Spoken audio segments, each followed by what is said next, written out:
Once upon a time, in a faraway kingdom, there lived a cheerful young prince. By day, he wandered the vibrant palace gardens, sparring with the towering trees and imagining grand tales. By night, he voyaged to distant kingdoms, seeking great quests and treasures, conjuring unknown worlds, and vanquishing majestic nymphs with his boundless might. He was adored by his friends, respected by his elders, and treasured by his wide circle of family and his caring parents. But upon waking, the young prince was summoned by his father, the king, and his mother, the queen, who called him to the great hall to speak of a noble and important task. "My son," the king began. His voice trembled with sorrow. "Our kingdom faces a peril that you alone can prevent. Hidden deep in a faraway land, within the grasp of the shadowy sea serpent, lies the pearl, a treatise on your inheritance and power as a future king. But if the serpent keeps it, it will grow stronger and one day rise to claim this kingdom as its own." The prince's heart leapt with both excitement and fear. "I will go, father," he said. "I will bring back the pearl." In her endearing motherly voice, the queen spoke. "No matter how far you go, remember your home and the light within you." "Fear not, my son," his father said with a heavy heart. "I'll send our best guards to watch over you and keep you safe." In her final words, his mother's voice trembled. "You're our strength and our beacon. You must go now. Take care, my son." And so the prince left the kingdom of light and went to fulfill his mission. The boy reached the edge of the desert, where sand met earth, and the abyss of a black door loomed before him. At his approach, the door lulled him in, and with its inviting glow, beckoned him to enter. The air was heavy and scented with honey, a cherishing touch of aroma, and an air of familiar acquaintance. As he pressed his hand to the cold door, it creaked open. Soon he was met with a gossamer wooden mansion, glowing faintly in golden light. Inside, there were people. Some shared their stories, while others listened with quiet smiles, yet all were bound by a sense of common friendship. And so he entered. The boy lingered at the entrance, bewitched by the aesthetical fest. Plates of ripe fruit and golden bread passed from hand to hand. Voices rose in soft laughter as if a dance beckoned him to join. Irresistible and with utmost tenaciousness, the boy moved into this festive trance. After the beating of the day, the boy felt setting over him a weight of exhaustion. There was still much to do tomorrow, and his body begged for a recovering rest. As he moved toward the quieter edges of the hall, away from the lively chatter and laughter of the strangers, he found a spot where the noise barely reached him. He then let out a sigh and wrapped his cloak tightly around himself. He lay down, and before long, the boy drifted into a deep slumber. The next morning he stirred awake and rose slowly.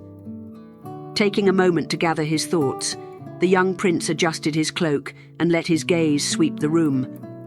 As he began to move, he made his way outside. Swiftly, the early day greeted him with a gentle warmth and the lively hum of a new feast.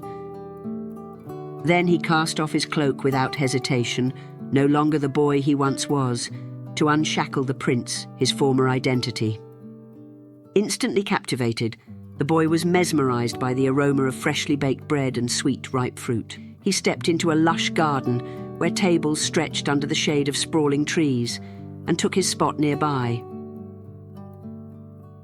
Here he felt at ease. The warmth of the people, their gluttony and hedonistic ways, soon became his.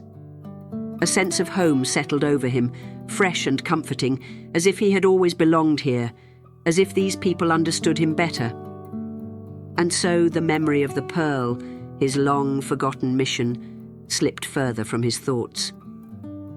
The boy spent many days in this foreign land, but something within him stirred, an enriching emotion growing stronger with the passing of each moment.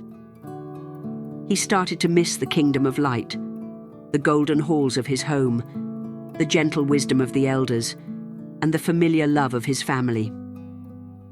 It was not just the longing for a place, but simply because he was theirs, and they were his. And then, as the boy's melancholy grew, it happened. Out of nowhere, an old visitor appeared, the eagle, a messenger from the king and queen. Majestically, the bird swept down from the clouds and carried the message that the boy would use to recast his purpose. Echoed in the words were the reminiscent touch of his father and mother's words, as they spoke of how they missed him and reminded him to never forget his mission, of the pearl and his inheritance.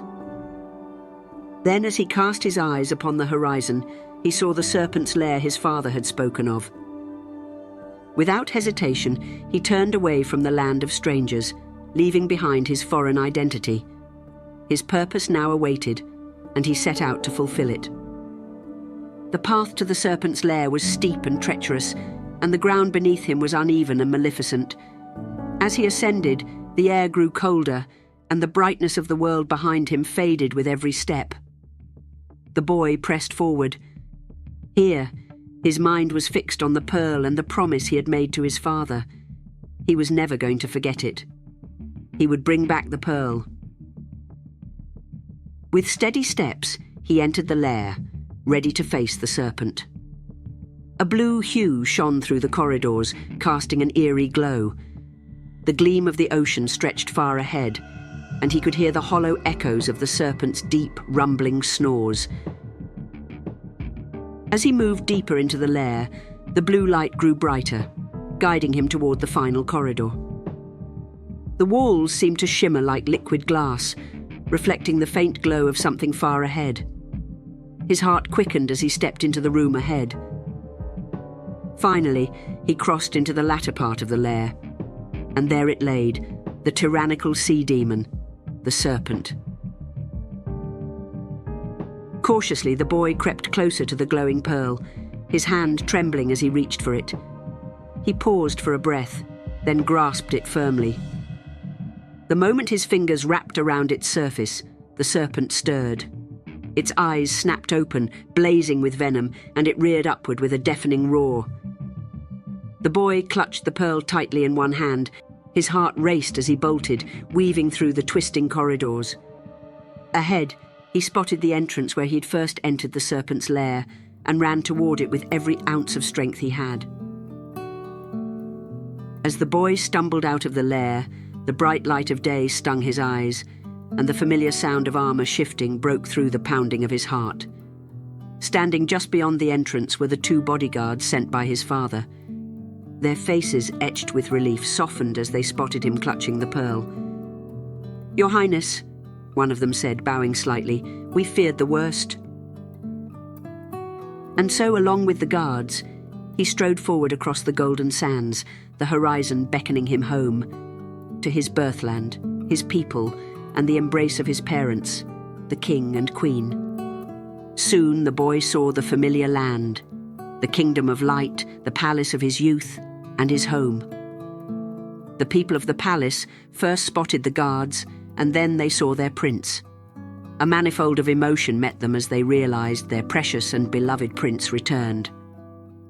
"Our prince is back!" they rejoiced.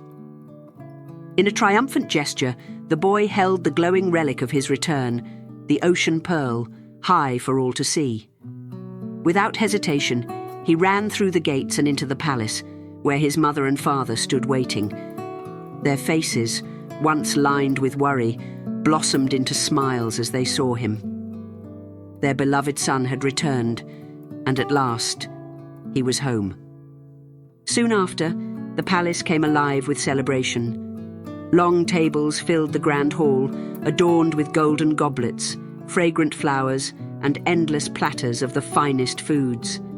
The people gathered in joy, their laughter and cheers echoing through the kingdom. And then the people rose, carrying a cloak woven with gold threads that shimmered in the light of the hall. As the fellows draped it over the prince's shoulders, the king spoke with pride.